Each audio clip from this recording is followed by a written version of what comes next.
no matter how often you've taught a case, no matter how often you've taught, or how much experience you have, every time you go into the classroom, there's a sense of anticipation for the unknown. The classroom has this sort of bustling, sort of crackling, quiet energy, and everyone's wondering who's going to get the cold call today. Every single day, you know it might happen, it might come. You can make a mistake or you don't have to have the right answer. Whatever you say, the section is going to support you. And yet the moment when the professor calls your name for that cold call, it's kind of unlike any other jolt. A professor will walk into the classroom and ask a student to start the discussion on a particular point of view. What would you do if you were the protagonist in the case? What are managers' responsibilities to the societies in which they do business?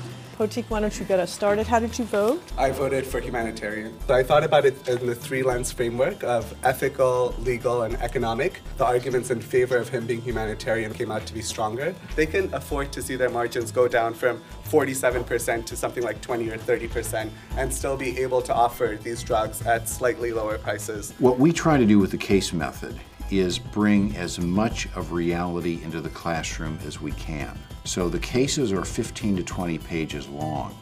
They typically describe a complicated situation in a company where a manager has got to make a decision. We've crafted the cases so you don't have complete information.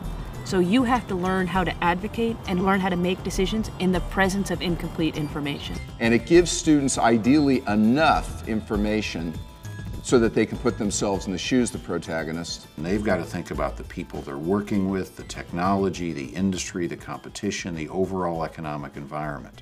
The classroom is really sort of the culmination of a learning experience that actually starts from the moment that the students actually pick up their case assignment. So my case preparation is generally a two-stage process. To start, it's a solitary exercise. I read the case on my own. I'm trying to take in as much information as I can. We're reading cases, from the med world, from the tech world, from the education world, things that you haven't necessarily done. And most students go through a period of thinking, I must be the admissions mistake. Because look at all of these people that I'm around. I think I've learned a lot from my classmates, from their different backgrounds, the way that they see the world, their point of view shaped by their entire background and where they came from, and you learn to see that there are a lot of different ways of looking at the same issue. Students are in learning teams or study groups where they share their ideas. It's almost like a mini case study experience in that discussion group because we will challenge each other and we're very free about it. Yeah, sorry. But it was interesting, like the corporate culture. We count on the diversity. It's one of the things that we know even from research is that the more diversity you have, the better problem solving you have. And that's what we see in a case discussion, is you have better problem solving because of all the different kinds of people that we have in the class. Every professor not only knows your name, but they know where you went to college, where you're from. Throughout the class, they're very much interested in your personal and professional development. Before every class, we have a meeting, and the professors discuss their ideas and their strategies for how that case might be taught. We're missing an opportunity to introduce what's really going on in terms of culture and capitalism. We spend some time talking about the substance of the case and sometimes talking about the best questions to ask in class. You go into the class and you're quite ready to work your plan. But then what you do is you then have to get ready to be really flexible and then to give up the plan. So you know this is coming next, so like where's the line?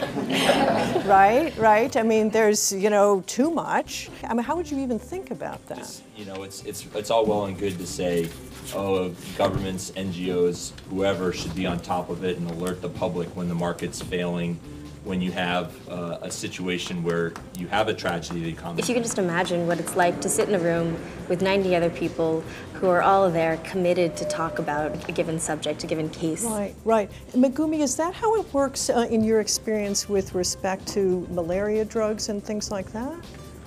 One thought that came to my mind as Victoria was speaking is this issue of, will the company be the one that takes responsibility and bears some of that cost? So someone might say something particularly out of the box or off the wall. You see all the hands in the classroom shoot up and really the twinkle in the professor's eye at that moment. To what extent do I just have an obligation to take opportunities to make a change versus actually creating opportunities and going out of my way? In a good class, there is some amount of tension because, let's face it, these cases and the decisions the protagonist is having to make are tense, and they're trade-offs, and they're tough. In some sense, I think of the classroom as a marketplace for ideas. You have 90 really smart students in a classroom debating their philosophies of leadership. We do things differently here at Harvard Business School. It's not the professor disseminating knowledge to the students. It's everyone participating in the co-creation of knowledge. It's definitely like a team environment, and you sort of rely on the class to bring out the best discussion in everyone. I think that the sense that we're all sort of responsible for each other's learning is something that just adds even further to this classroom experience. I want them to think, boy, I walked into class thinking I knew exactly what I do, and I left thinking, I'm not sure. They don't need to have all the answers. They don't need to be Superman or woman. It's okay to ask a question. It's okay to say, I don't know. That's a good thing. Business education is not about finding the right answers. It's about knowing what questions to ask. And if we can facilitate a classroom environment where students learn how to ask the right questions, that's where we want to be.